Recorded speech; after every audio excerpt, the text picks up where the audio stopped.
ಚೂಡ ಮಾಡೋಣ. ಕಡಲೆಪುರಿ ಮತ್ತು ಒಣಮೆಣ್ಸಿನ್ಕಾಯಿ, ಕಡಲೆಪಪ್ಪು, ಕಡಲೆಬೀಜ, ಜಜ್ಜಿರೋ ಬೆಳ್ಳುಳ್ಳಿ, ಕರಿಬೇವು ಸೊಪ್ಪು, ಎಣ್ಣೆ ಹಾಕ್ಕೊಂಡು ಒಗ್ಗರಣೆಗೆ ಹಾಕ್ಕೊಳ್ಳೋಣ. ಬಾಣಲಿ ಇಟ್ಟು ಬಿಸಿಯಾಗಿದೆ, ಎಣ್ಣೆ ಹಾಕ್ಕೊಳ್ಳೋಣ. ಎಣ್ಣೆ ಬಿಸಿ ಆದಮೇಲೆ ಅದಕ್ಕೆ ಒಂದು ಸ್ಪೂನು ಸಾಸಿವೆ ಹಾಕ್ಕೊಳ್ಳೋಣ. ಅದು ಚಿಟಪಟ ಅಂದ್ರೇ ಚೆನ್ನಾಗಿರಲ್ಲ ಟೇಸ್ಟು. ಕೆಲವ್ರು ಹಂಗೆ ಹಾಕ್ಬಿಡ್ತಾರೆ, ಅದ್ರ ಟೇಸ್ಟ್ ಚೆನ್ನಾಗಿರಲ್ಲ.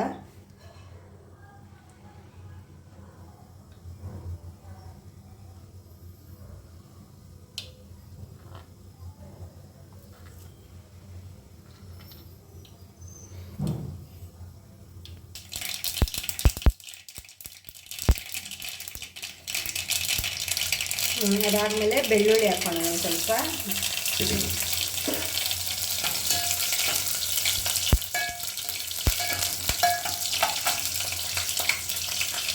ಆಮೇಲೆ ಕಡಲೆಬೀಜ, ಕಡಲೆಬೀಜ ಎರಡು ಹಾಕೋಣ.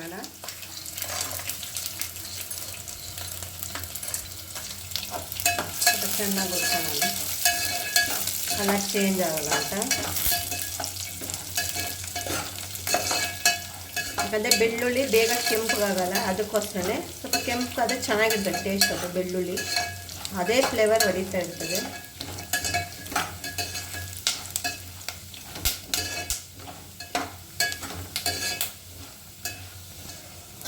ಈಗ ಒಣಮೆಣ್ಸಿನ್ಕಾಯಿ, ಕರಿಬೇವು ಸೊಪ್ಪು ಎರಡು ಹಾಕೋಣ.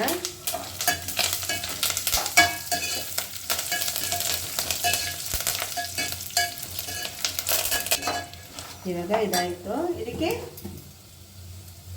ಸ್ವಲ್ಪ ಉಪ್ಪು ಹಾಕೊತೀನಿ, ಯಾಕಂದರೆ ಅದರೊಳಗೆ ಉಪ್ಪಿಡ್ತದೆ. ಸ್ವಲ್ಪ ಲೈಟಾಗಿ ಉಪ್ಪು ಹಾಕೊಳ್ಳೋಣ. ಲೈಟಾಗಿ ಅರಿಶಿನ ಹಾಕ್ಕೊಂಡು ಮಿಕ್ಸ್ ಮಾಡಿಕೊಂಡು ಅದಕ್ಕೆ ಕಡಲೆಪುರಿ ಕ್ಲೀನ್ ಮಾಡಿ ಇಟ್ಕೊಬೇಕು, ಇಲ್ಲಾಂದರೆ ಡಸ್ಟ್ ಅದೆಲ್ಲ ಇರ್ತದೆ.